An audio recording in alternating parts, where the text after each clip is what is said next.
Quando se avalia discurso versus prática na educação brasileira, o aspecto que mais causa preocupação é a situação dos professores. Não há quem não reconheça o valor do docente para o desenvolvimento do país, inclusive a classe política. O vazio retórico, porém, logo fica evidente quando se confronta com uma realidade de salários baixos, estrutura precária, formação superficial e, para piorar, até o risco de um cotidiano de violência. Ora, por que se maltrata tanto o professor no Brasil? O atual governo tem algum plano de valorização da profissão? Quais são as saídas? Eu sou Emanuel Bonfim e esse é o Estadão Notícias, que hoje discute o status do professor na educação brasileira num bate-papo com a repórter especial Renata Cafardo, especializada na área. Ela também vai falar ainda sobre o novo projeto que leva o Estadão para dentro da sala de aula. Ouvimos também aqui neste programa uma análise de Priscila Cruz, presidente executiva do Todos pela Educação. Estadão Notícias.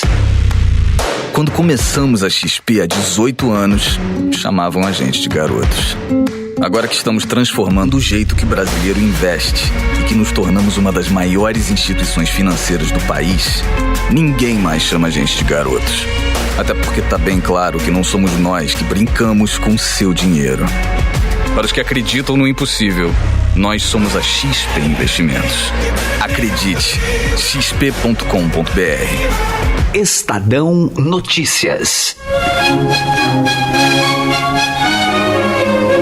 Antes de discutir mais sobre o papel do professor atualmente na sociedade brasileira, resgatamos um pouco do histórico desta data comemorativa. Em 15 de outubro de 1827, dia conferido à educadora Santa Teresa d'Ávila, o então imperador do Brasil, Pedro I, instituiu um decreto que criou o ensino elementar. A partir de então, todas as cidades, vilas e lugares teriam escolas de primeiras letras, o que correspondia, na época, ao atual ensino fundamental. A nova lei também estabelecia a regulamentação dos conteúdos a serem ministrados e as condições trabalhistas dos professores. Em seu artigo 1º, o decreto determinava que as escolas de primeiras letras ensinassem para os homens leitura, escrita, as 4 operações de cálculo e noções gerais de geometria, aula da qual as mulheres eram excluídas. No lugar, elas aprendiam tarefas domésticas, como costurar, bordar e cozinhar. Passados 120 anos, um educador paulista resolveu transformar a data de 15 de outubro em feriado. Em conjunto com outros 3 profissionais, o professor Samuel Becker teve a ideia porque o período letivo do segundo semestre escolar era muito longo, de 1º de junho a 15 de dezembro, com apenas 10 dias de férias. O discurso dele ficou famoso pela frase: professor é profissão, educador é missão. A comemoração se espalhou pelo país nos anos seguintes até ser oficializada em 14 de outubro de 1963, via decreto federal, pelo então presidente João Goulart. Mas e hoje, 192 anos após o decreto do imperador Pedro I, o que esperar da nossa educação? Nos últimos tempos, o Brasil aumentou 3 vezes o valor investido por aluno no ensino básico e deu importância a políticas como avaliações, base curricular e financiamento de estudantes em faculdades, mas pouco olhou para a sala de aula. Ao se voltar para as melhores experiências no mundo, pesquisadores garantem que só haverá evolução com investimento forte na figura do professor. A presidente executiva do Todos pela Educação, Priscila Cruz, analisa justamente esse cenário aqui pra gente. Ela considera um retrocesso o aumento expressivo do ensino à distância para a formação de professores. De fato, o Brasil conseguiu avançar em políticas muito importantes e pilares muito fundamentais para a gente conseguir construir um sistema que garante a aprendizagem para os alunos brasileiros. Então, um sistema de financiamento que começou com o Fundef, depois avançou para o Fundeb e que agora está sendo, inclusive, debatido no Congresso Nacional. O sistema de avaliação, que é um dos mais amplos do mundo. O currículo nacional para as crianças, de aprendizagem, que é a Base Nacional Comum Curricular. Está discutindo um Sistema Nacional de Educação. Fez a aprovação da reforma do ensino médio. Então, tudo isso vem andando muito melhor hoje no Brasil do que andava 2 décadas atrás. Acontece que a política mais determinante importante para a aprendizagem, para a garantia da aprendizagem de todas as crianças e jovens, é justamente o professor, as políticas docentes. E nesse campo, infelizmente, o Brasil não avançou tanto, o que é uma péssima notícia que explica em grande medida por que a gente não tem conseguido dar saltos maiores. A gente conseguiu sair em 10 anos de 28% para 60% a porcentagem de crianças com aprendizagem adequada em língua portuguesa no 5º ano, que foi um grande avanço, mas para além desse bom resultado, a gente não tem outras boas notícias nessa dimensão. Isso a gente só vai conseguir investindo no professor nas dimensões que são mais críticas e estratégicas, que é a atratividade para a carreira, formação inicial, que é aquela que acontece na universidade, formação continuada, que acontece na rede, na escola, e condições de trabalho e carreira.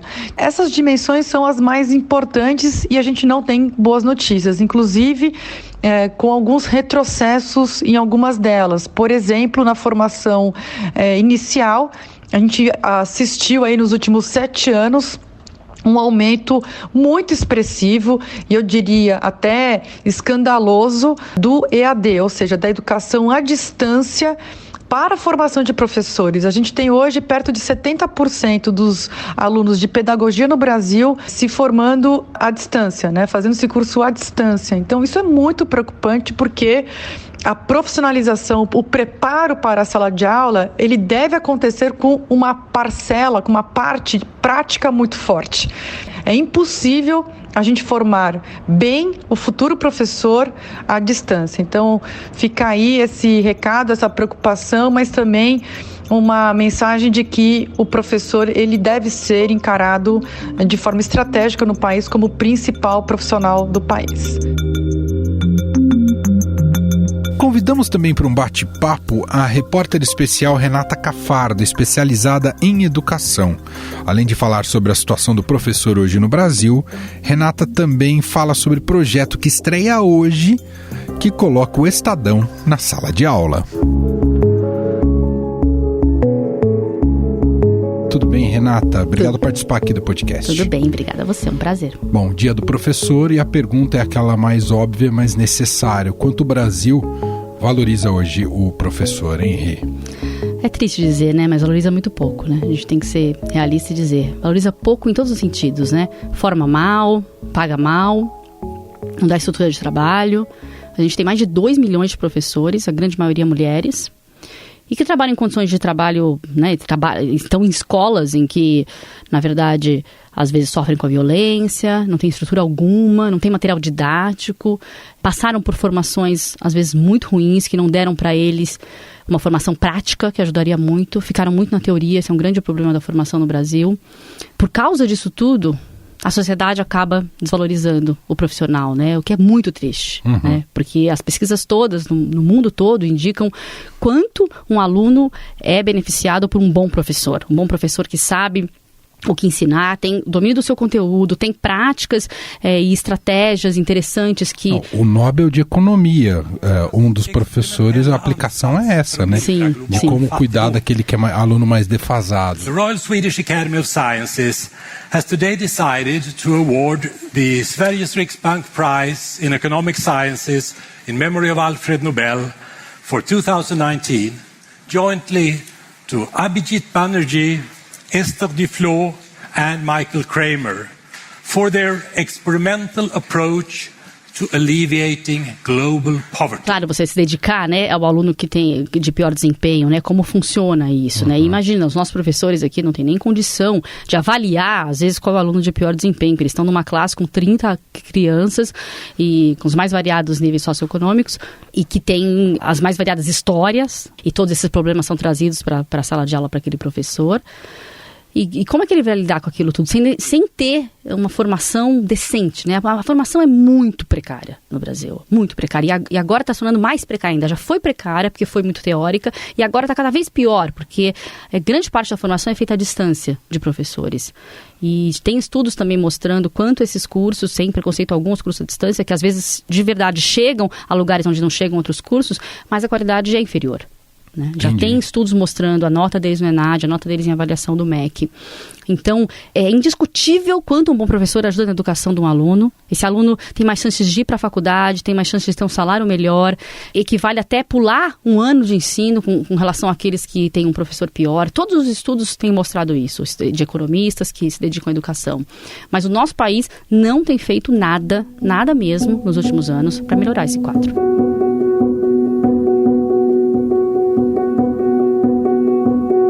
E a gente está num novo governo desde janeiro, o governo do presidente Jair Bolsonaro, patinou bastante, aliás, na pasta da educação, você vem cobrindo isso desde o princípio, né, desse governo. O presidente Jair Bolsonaro acabou de anunciar pelas redes sociais a demissão do ministro da Educação, Ricardo Vélez Rodrigues. O novo ministro também foi anunciado pelas redes sociais. Ele será o professor Abraham Weintraub.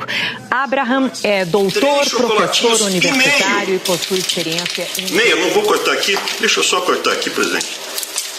3 chocolatinhos e meio. A gente não está falando para pessoa...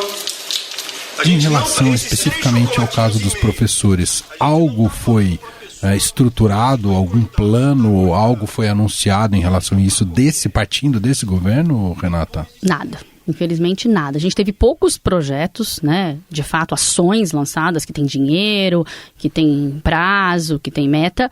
Dessas pouquíssimas, né, que a gente viu, nenhuma fala de professor. Tem algumas fontes minhas que me dizem, é incrível como uma das palavras menos falada pelo ministro é professor. Então, e quando ele fala, às vezes ele está criticando, fazendo uma crítica. Então, mais uma vez, é muito triste, porque a gente fez uma matéria na eleição do ano passado mostrando que o principal desafio da educação do nosso país era justamente o professor. Então, valorizar o professor, pensar numa carreira para esse professor, numa nova carreira, pensar em aumento de salário, sim, porque a gente ainda tem um salário muito baixo em comparação com outros países desenvolvidos. Condições de carreira, né, condições de trabalho. E a formação que eu já falei para você. Não tem nada foi feito até agora, nada foi pensado.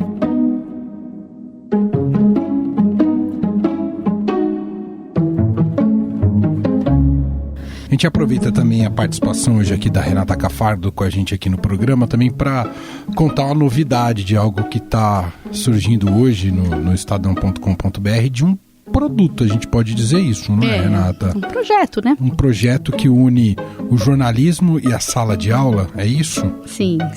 É um projeto muito legal que está dentro de um chapéu de educação midiática, que, para quem não sabe, a educação midiática é uma forma de ajudar os jovens e pessoas de qualquer idade, crianças, jovens e adultos, nesse caso a gente está falando de crianças e jovens, a analisar mais criticamente as notícias que recebem e saber buscar a notícia de qualidade, e identificar a fonte. Isso tudo é muito importante, tanto para a educação desses jovens, quanto para a valorização da imprensa, né? Que anda muito castigada ultimamente.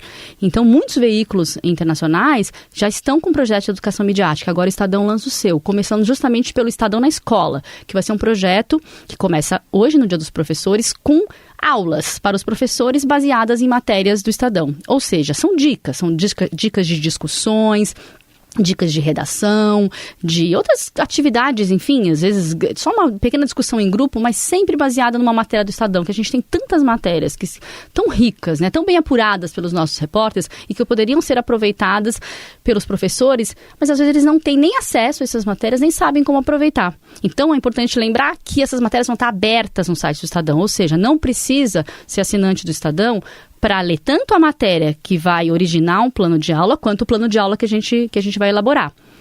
Esses planos de aula, a gente vai lançar 15 planos de aula já hoje. Legal. E depois tem algo bem interessante, que é um vídeo com o repórter que fez a matéria. Ah, isso é muito rico. Para aproximar esse repórter do professor. Então, para mostrar como ele apurou aquela matéria, que métodos ele usou, quem que ele ouviu e o que ele acha que sai daquela matéria que poderia estar na sala de aula.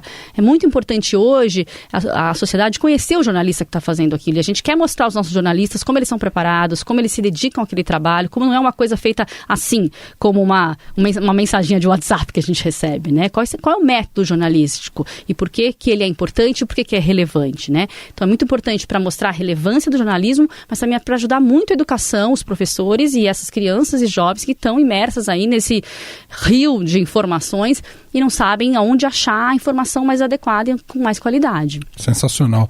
Então, só para reforçar o serviço, isso entra no ar nessa terça-feira, Dia dos Professores. Está aberto para todo mundo, é isso? Esses planos de aula? Sim, está aberto para todo mundo. Ele é focado no professor. Claro. Lembrando, ele foi feito com a colaboração dos nossos FOCAs, que a gente chama aqui, que é do nosso curso de Estado de Jornalismo, que são os jovens jornalistas que passaram por uma seleção bem rigorosa para entrar e para ser uma espécie de trainee no Estadão. Então, são eles que escreveram os textos sob minha supervisão e edição e vão continuar com a gente nesse projeto também. Então, são jovens, né, escrevendo para os professores, mas claro que eles não escreveram da cabeça deles. Como todo o processo jornalístico, a gente teve a parceria do Instituto Palavra Aberta, que é o único instituto do país voltado para a educação midiática. Então, a gente tem especialistas lá que auxiliaram os nossos jornalistas e também professores das disciplinas. Então, a gente ouviu o professor de História, de Geografia e tal, para ajudar a montar esse planinho de aula. Plano de aula, às vezes, é um nome muito técnico que é usado pelo professor. São dicas, né, que a gente diz. Então, às vezes, nem é adequado a gente usar plano de aula que o professor pode ficar bravo. O plano de aula é muito mais rigoroso. A gente, na verdade, está dando dicas para ele usar aquela matéria, que é muito rica, na aula dele. Sensacional. Então é só acessar estadão.com.br, tá tudo lá. Quero agradecer a Renata Cafardo. Procurar o Estadão na Escola, lá no nosso site. Procurar o Estadão na Escola. Isso. A Renata Cafardo tá em vias de lançar um podcast aqui, exclusivo, e a gente vai contar muito em breve sobre isso também, nesse espaço aqui do Estadão Notícias. Mas, enfim, e acho que vai fazer barulho. Obrigado, viu, Rê? Obrigada a você, mais uma vez.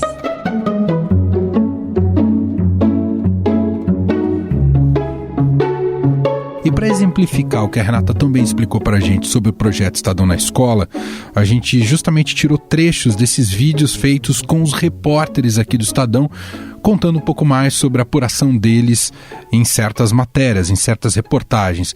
Primeiro que a gente vai ouvir é a Giovana Girardi, repórter aqui do Estadão, inclusive já participou aqui algumas vezes do nosso programa, falando sobre queimadas na Amazônia. Vamos ouvir. Mas quando a Amazônia começou a pegar fogo e isso se tornou, e isso foi refletido em imagens que se espalharam para o mundo inteiro, realmente o assunto ganhou uma dimensão que talvez a gente nem tivesse imaginado que seria tão grande.